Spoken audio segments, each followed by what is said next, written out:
एक सत्शिष्य था, ये भी पूज्य भक्तमाली जी के मुखारविंद से सुना हुआ चरित्र है। एक सत्शिष्य था, गुरु महाराज की तन मन प्राण से सेवा करता था। गुरु जी एक स्थान के अधिपति थे। कई बार पद प्रतिष्ठा और ऐश्वर्य के कारण अनेक दोष आ जाते हैं। गुरु जी में भी एक दोष आ गया।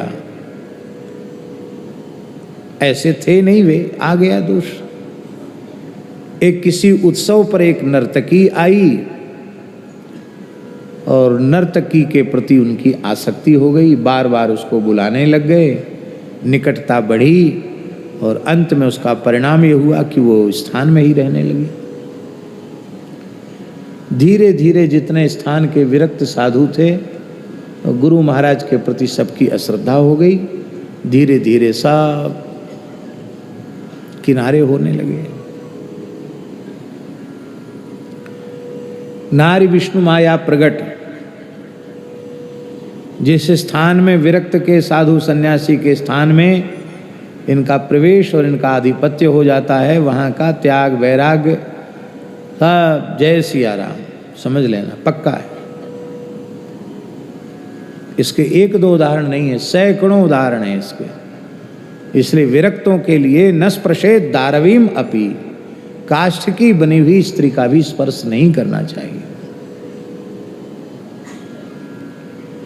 स्त्री का संग्रह करना, स्त्री के प्रति आसक्त होना, ये विरक्तों के लिए महान कलंक की बात है। इसलिए हमारे संतों ने बहुत सावधान किए। नारी नाहि निहारिये, मलुकदास जी की साखी।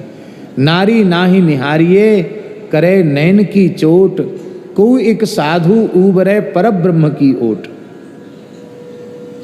नारी घोटी अमल की, अमली सब संसार, को एक साधु ऐसा ना मिला जो संग उतरा हो पार। कैसे कैसे वचन हमारे महापुरुषों ने। संत कबीरदास जी कहते हैं, जहां जलाई सुंदरी तांजन जाओ कबीर, रज उड़के माथे परे सूनो करे शरीर।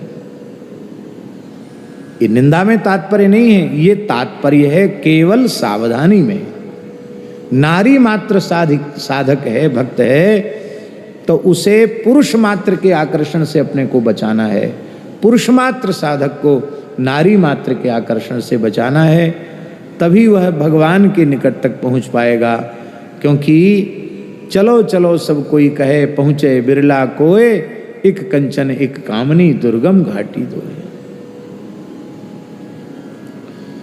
तो सब तो चले गए, पर एक शिष्य था वो नहीं गया। उसने मन में विचार किया कि गुरु, जब हमने कह दिया गुरु साक्षात परब्रह्म, तो परब्रह्म को दोष का स्पर्श होगा। ये गुरु जी की लीला है, इनमें दोष का स्पर्श नहीं हो सकता। अब सब चले जाएं और वृद्धावस्था में मैं भी छोड़ के चला जाऊं तो ये ठीक नहीं। मैं तो सेवा करूंगा। वह जो नर्तकी थी वो दुर्व्यवहार करती थी शिष्य के साथ। उनका स्वभाव होता ना, जहां मालिकाना आया वहां फिर उनकी पंचायत चलती है। तो गुरु जी की सेवा और उसकी भी सेवा, कपड़े धोने से लेके सब काम, ठाकुर जी की भी सेवा, गऊ की भी सेवा, सारी सेवा। और गुरु जी डांटते डपटते रहते हैं। भगवान महाराज जी उसकी सेवा से रीझ गए कि बिना अश्रद्धा के अत्यंत भावपूर्वक इस परिस्थिति में लंबे समय से खाना सोना पीना किसी पर उसका ध्यान नहीं, निरंतर गुरु महाराज की सेवा कर रहा है, तो भगवान रीझ गए। तो एक दिन की बात है, गुरु महाराज शयन कर रहे थे और मध्याह्न का समय था। भगवान का गरुड़ आश्रम के स्थान के आंगन में ही गरुड़ जी उतर गए। गरुड़ पर भगवान विराजमान थे। गरुड़ारूढ़ भगवान को देख करके शिष्य ने साष्टांग प्रणाम किया। तो भगवान बड़ी कृपा की है आपने। बोले कृपा नहीं की है, हम तुमको सदैव वैकुंठ ले चलने के लिए आए। तुम्हारी गुरु निष्ठा गुरु सेवा से हम रीझ गए, बिक गए हैं तुम्हारे ऊपर। चलो गरुड़ जी पर बैठो और चलो हमारे साथ। तो शिष्य ने कहा कि मैं गुरु आज्ञा के बिना कहीं नहीं जा सकता, वैकुंठ साकेत गोलोक कहीं नहीं जा सकता, गुरु आज्ञा होगी तो ही जाऊंगा। आप आए, आपका स्वागत है, आपकी कृपा है। गुरु जी से पूछेंगे। अब गुरु जी सोए हैं, उनको जगा भी नहीं सकता, और जब अपने आप जगेंगे तब उनसे पूछेंगे कि आप खड़े हो, आपकी ऐसी आज्ञा, आप क्या करो। भगवान बोले देखो, वो तो साधुता से, सन्यास धर्म से, वैराग्य से च्युत हो गए हैं, अब वो कुछ नहीं है, उनका मार्ग तो भ्रष्ट हो गया। इतना सुनते ही शिष्य ने कान में उंगली दे ली, बोले महाराज तब आप पधारो, हमको फिर आपके साथ नहीं जाना। आप आए यहां क्यों, आपको किसने बुलाया? उन्हीं महापुरुष की सेवा को गुरु सेवा मानकर और उस पर रीझ कर आप आए हैं, फिर आप कैसे कह रहे हैं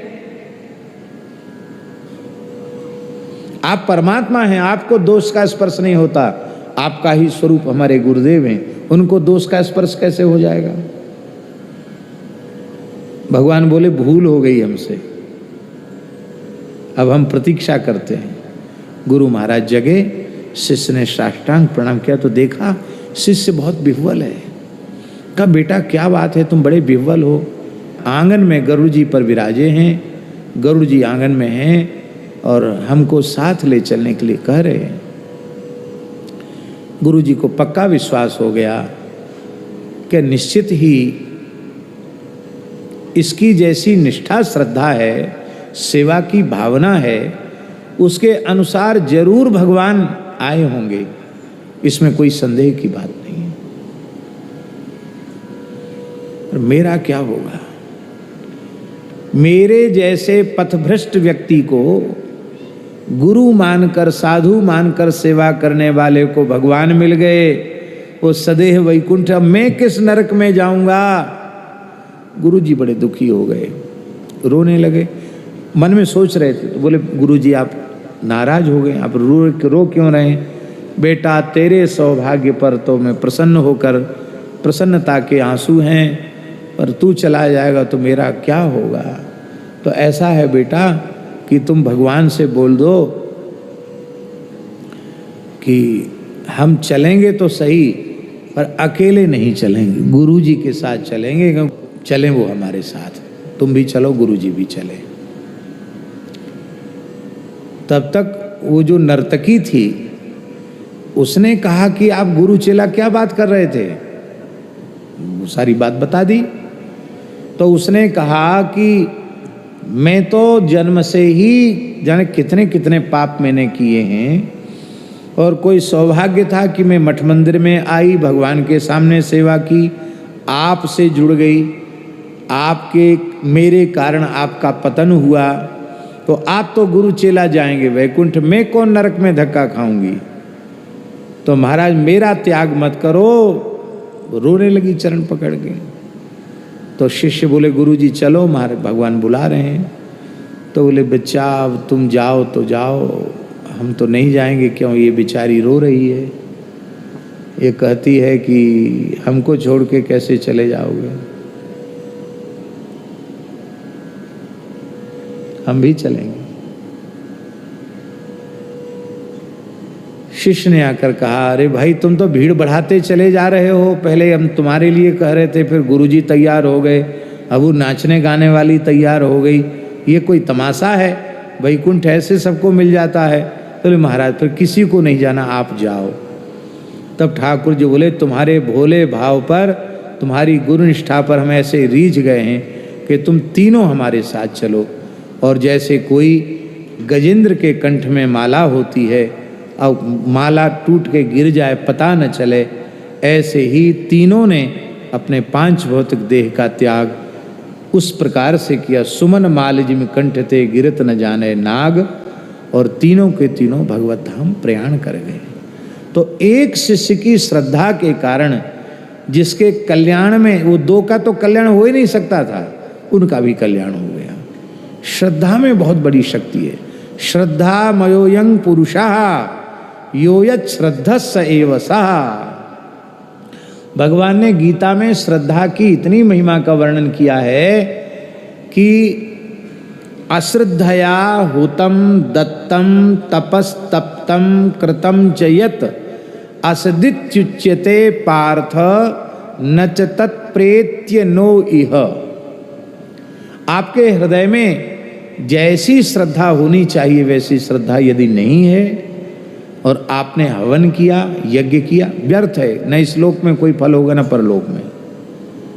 आप में श्रद्धा नहीं है और आपने किसी को दान किया तो दान का पुण्य आपको नहीं मिलेगा। आप में श्रद्धा नहीं है, आपने तप किया तो न इस लोक में उस तप का फल मिलेगा न परलोक में मिलेगा। भगवान को इतने से संतोष नहीं हुआ तो भगवान बोले कृतम चयत, जो कुछ भी किया गया है अच्छे से अच्छा साधन, पर श्रद्धा यदि नहीं है तो नच तत्प्रेत्य, मरने के बाद परलोक में भी उसका कोई फल नहीं मिलेगा और नो इह, इस लोक में भी उसका कोई परिणाम नहीं आएगा। मेरे श्याम